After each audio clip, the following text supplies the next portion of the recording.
Hello, everyone. Welcome back, precious gems. My name is Jasmine Sepulveda Molina. As usual, I like to present my three amazing books. You can catch them on my website, www.jasminesepulveda.com. And today I have some wisdom nuggets for you on how to balance. Yes, it's Friday. We're all excited. Hello, everyone coming in. Hi, Lamonte. Thank you for sharing. You're amazing. Hi, Angelica, Cynthia. Thank you all for tuning in. Today I want to talk about balancing. Everyone is so excited that Friday comes, hi, Natalia, made it through the week. But there's some key points that we need to understand in order to get things done. Now, before you start your day, I would encourage you to pray. Pray because prayer sets the atmosphere for the full course of your day.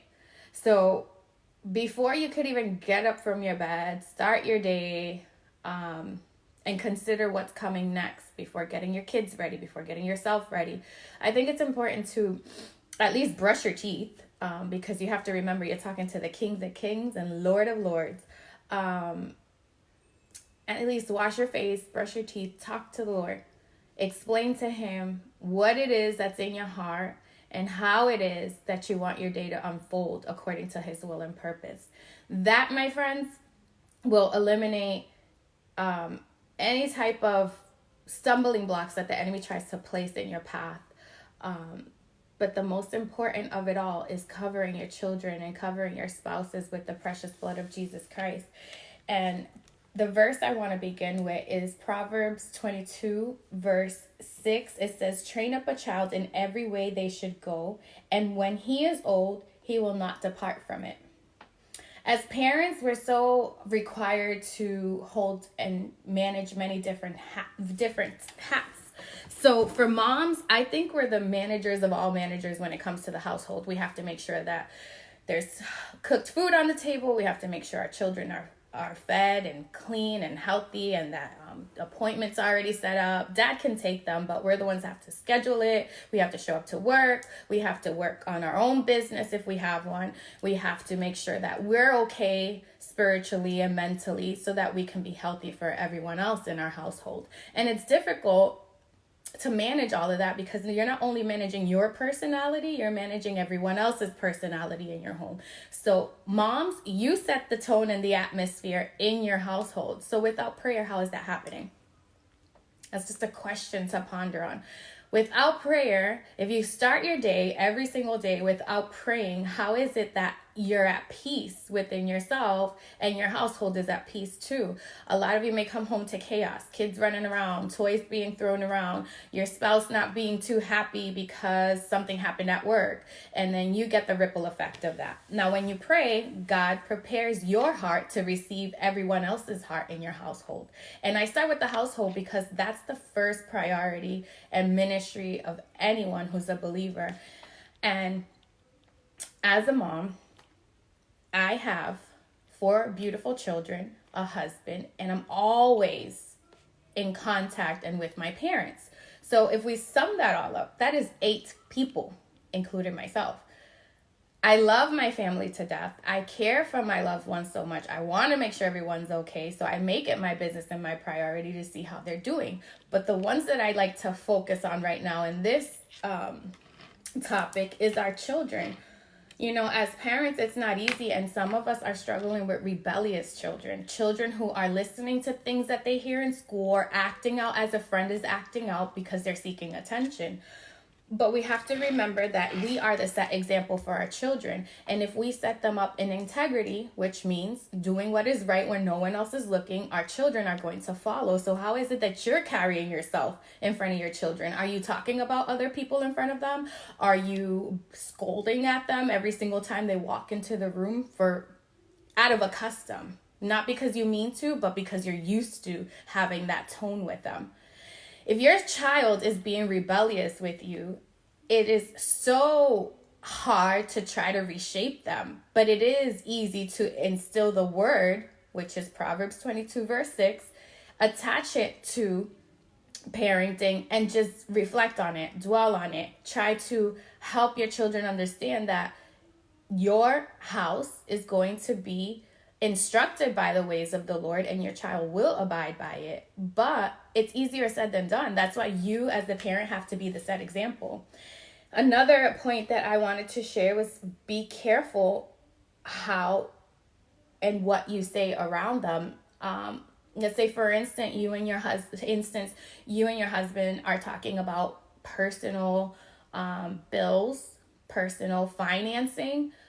Your children should not be a part of that conversation, because if they overhear that, if there's any type of struggle, they're going to worry. They're going to try to help. They're going to try to do something to try to help you accomplish a financial need, or they may shut down and they may not open up. They may act out in school. So you don't want to worry your children with important topics such as finance. Another thing to be careful about, if something happened at work, if something happened at church, if something happened within a family member, it should not be spoken around your child either, because your child picks up every single part of the conversation, and children tend to absorb and marinate on everything that they overhear. And the biggest one of all, when your children speak to you, be quick to listen and slow to speak. Because as parents, we could be washing the dishes and our children can be talking to us, and it's easy for us to shut them down, to drift off in our thoughts, to think about so many other things that are on our minds, because like I said, as moms, as dads, we have so many things going on in our households, in our personal lives, and things that we have to juggle and balance, that it's easy to shut off and tune out our very own children, which is sad, but it does happen, especially now that we have smartphones and electronics that take up so much of our attention, whether it's for personal needs or for entertainment. So when our children are speaking, it's important for us to at least give them eye contact. Give them eye contact. Let them express themselves. Let them encourage you if there's something that they see in you by your demeanor, by your attitude for the day. Listen to your child, because God will speak to you through your very own child. And sometimes as parents, we eliminate our children's opinions because we feel that we're the ones that are supposed to be the superior role model for them, and them not encourage us. But that is a negative mindset, my friends. And I encourage you to instill in your children to be encouragers within your own household so that they can encourage their community. Now, why do I say emphasize what your children are saying and how they're saying it and how you're holding your tone? Because you have to remember, your children are the very fruit of your home. So whatever they see in your household and whatever you're saying or doing, they're going to carry that out into the community, in their church. So if you have a negative attitude, or you're easily offended, or you're easily feeling afraid and down for whatever reason, your children are going to carry that same seed, and that is not what we need. When we read Proverbs 22nd verse 6, and it says, train up a child in the way he should go, and when he is old, he will not depart from it. You're actually developing a leader in your household, leaders to the community, leaders in the church. So it's important for you to know the capabilities that your children hold. But like I said, we got through the week, but did we balance it? Did we balance to give our children attention? Did we balance to make their appointments? Did we balance all the work that was required of us at the workplace? Did we balance the attention our spouse needed from us? Did we balance getting laundry done? Did we balance, my friends, paying bills on time?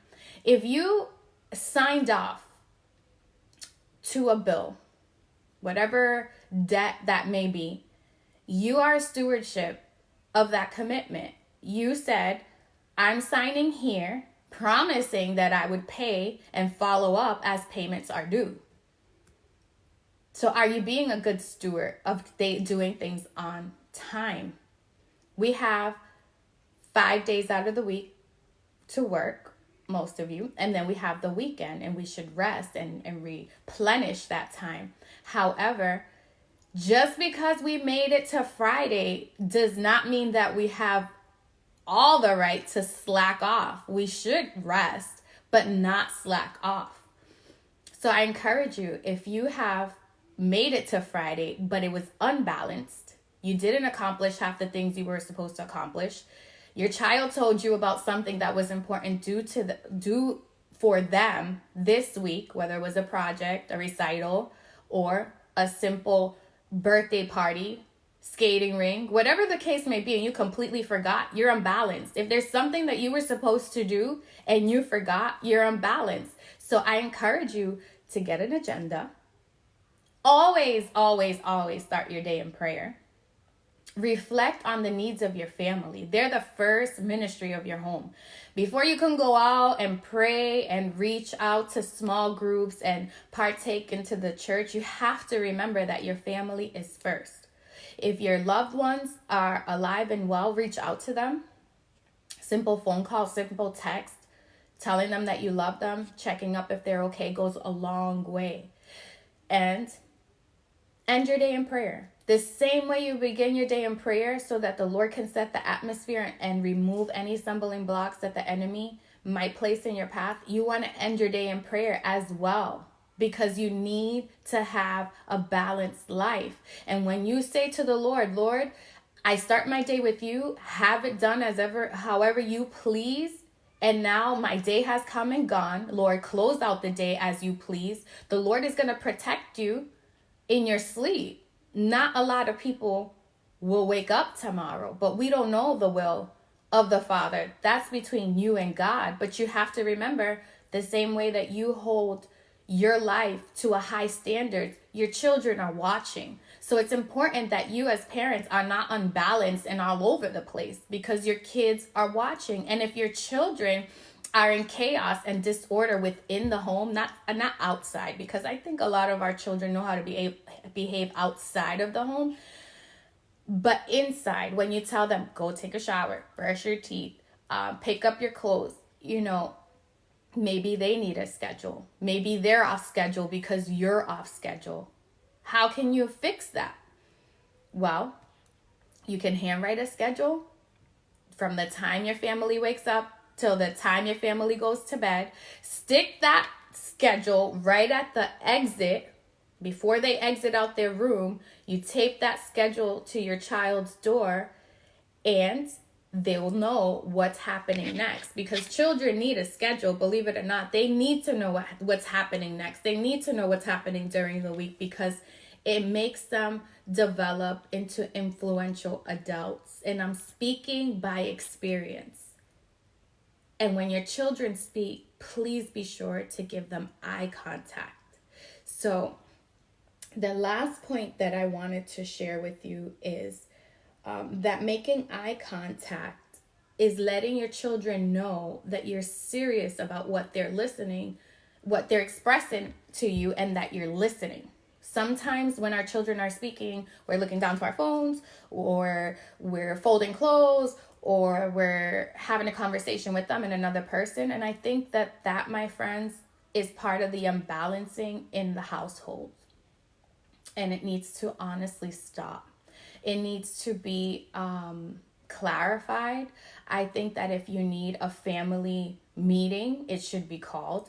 I think that if your children are struggling in school and you're questioning yourself why, because everything else is fine, I think it's so important that you try to have a one-on-one with your child, not necessarily taking them into the room and trying to find out what's wrong with them. It's important for you to go for a walk with them, take them out to the movies, go out for dinner with them. If that is impossible for you, maybe you can do a puzzle with them. Whatever the case may be, your children need you.